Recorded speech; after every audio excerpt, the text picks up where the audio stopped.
Hi, I'm Danny with BuyRadarDetectors.com.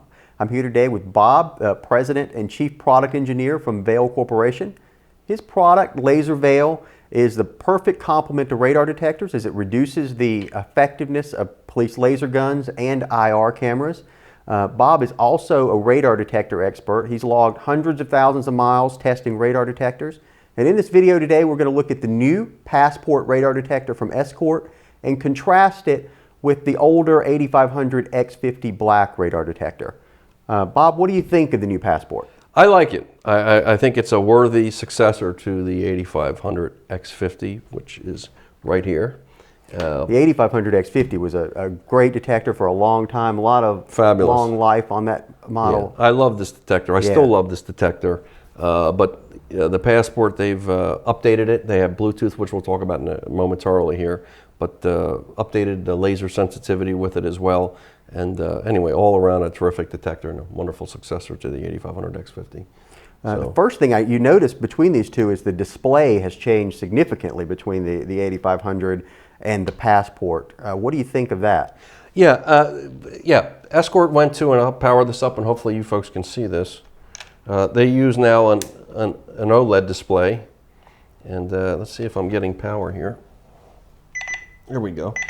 And you can see that you get quite a bit, I don't know if you can see this well, but you can get quite a bit more information on this.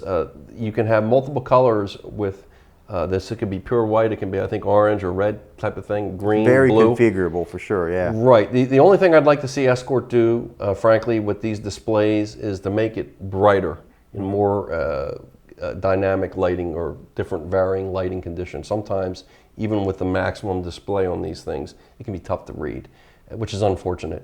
Some of the other manufacturers who have OLEDs are much more bright and whatever, viewable. But you know, anyway, it's still a very useful display. So you'd say it's more useful, there's more information here, but not so great during the bright sunlight, perhaps. Not as good as the old one. Correct. And I basically feel sometimes that the max display level more looks like a dim. So if you can see this, I'll just show you. This is a standard appearance with the green. And what I'm just going to do quickly is take out, this is what the old LED, this is I think a blue, right? Or no, this is a red.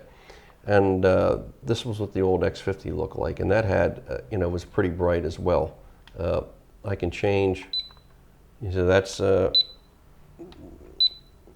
can see maybe the varying changes, but this had pretty good, I also like the fact that if you were a right-handed driver or you're a left-handed driver, it's on an angle here, so it tended to show you this direction where these are straight on. But anyway, what's new about the Passport here is that, well, we get into segmentation. You want to talk a little bit about that, or? Yeah, you've been a huge proponent of band segmentation. I think you were one of the first to notice that when they added band segmentation features, it really dramatically improved the speed of the radar detector, how fast it would pick up a signal. Yes. And you were one of the first, or the first, to notice that. Right.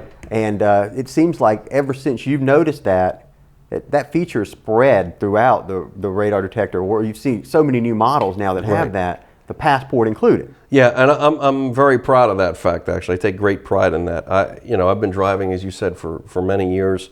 When I started in around 2004, when I started taking these things in the real world, writing about them, historically, up until that time, they were closed course testing with simple distance, and that told one aspect of it, but I really was interested to share with people who were considering getting a radar detector what it was actually like to live with them. And there's a lot more to them just, distances and things along those lines. Band segmentation is a feature that most people probably aren't even going to care about. They're not going to know what it is. Right. You're saying that's an important feature. You need to turn that on. You need to take advantage of it. Yes. Because it can save you a ticket. Is that right? Yes, and it can save you. It does several things. Really, what band segmentation, if we can talk about that briefly, because it does apply to a series of detectors, is that KA, which is really what we're talking about here, which is one of the police radar bands, is a very wide band, unlike X, which is the oldest, and K, which is also been around but still used to a great degree. KA was very wide, and then in the United States there are primarily 3 areas of KA that are used specifically, and that's 33.8 gigahertz.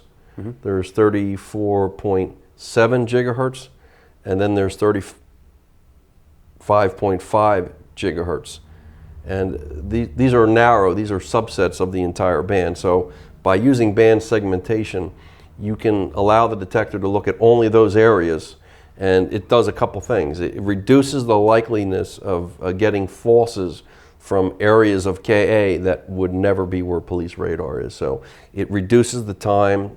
If you think of a radar detector as a sophisticated scanner that is looking at these frequencies all the time, you're reducing what it has to look at, and thereby eliminating falses, and you can actually reduce the processing overhead for filtering, which is very important. And it doesn't really show up in a lab, which is why the manufacturers were loath to accept the observations. But in the real world, if you can picture, like if you were ever a gold miner or something, and you picked up, you were going in, you're panning, and you get a little brief reflection of light off of the metal, it would appear very quickly and then disappear. Or if you're driving on a road and you see the sun bouncing off of like a building light, you'll sometimes see those quick reflections, right? Mm-hmm. Well, that happens with the radar. Even around a curve, especially, radar, will bounce off of everything. Signs, other moving cars, and what this does is, I believe, create brief windows of opportunity to see a reflected source.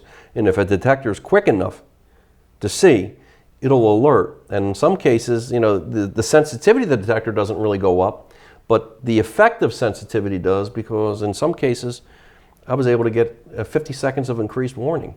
And that's substantial. Absolutely. Substantial. So it's nice to see. So the Escort Passport allows band segmentation. Would you say that's the most important addition to the Passport compared to the 8500? Yes, I would say, and I think yes, I think that's quite honestly though, the segmentation on this detector, when we talk about the Escort Redline and the other M3s, they have such increased sensitivity that you really derive the benefit of having a quicker responding.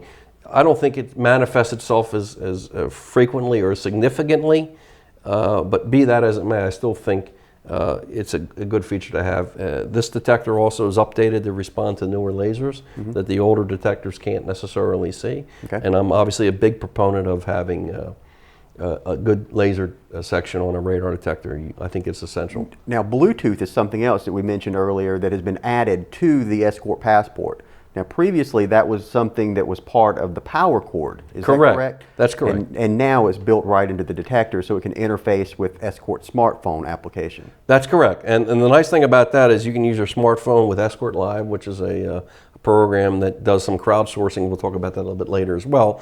But the previous reports from other users who use Escort products, KA alerts will show up, and it's GPS.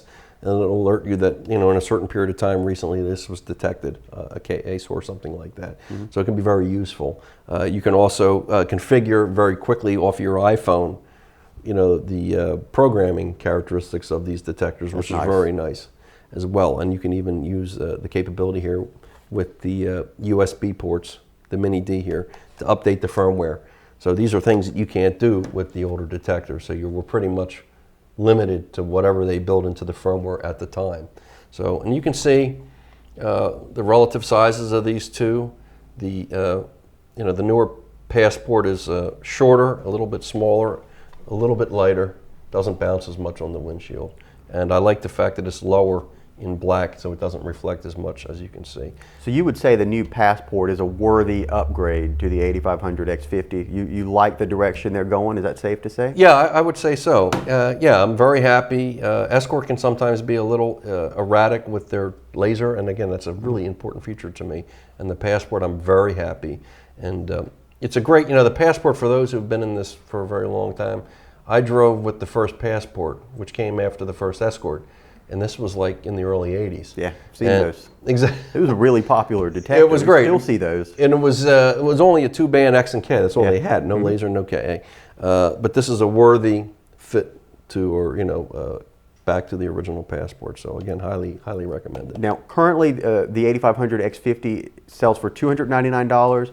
The Passport is $349. So it's about a 15% price increase for the Passport. You say that's worthy? Yeah, I would say so, because the Smart Cord, I think at retail at one time was $99, I think, or $89, something like that. It was almost $100, and sometimes they offer them on sale for $50. or 49, they have Yeah, if you were going to promotions, go right? with the smart cord, you're saving money already with the built-in Bluetooth on the Passport. That's correct. Well, Bob, thank you very much for joining us today and sharing your opinion on the new Escort Passport. When you decide to buy an Escort Passport, please combine it with Veil G5. Veil is a great addition to any radar detector. It reduces the effectiveness of police laser guns, and it also works great against IR cameras. These radar detectors alone are not going to work against police laser. You need something extra like Veil G5. It's a great product. Please combine it with your radar detector. Bob, thanks again for joining us. My pleasure. It's real fun being here. Yeah. Check out our website if you have any questions at buyrradardetectors.com or our YouTube channel at youtube.com/buyrradardetectors. I'm Danny, and for Bob with Veil Corporation, thanks for watching.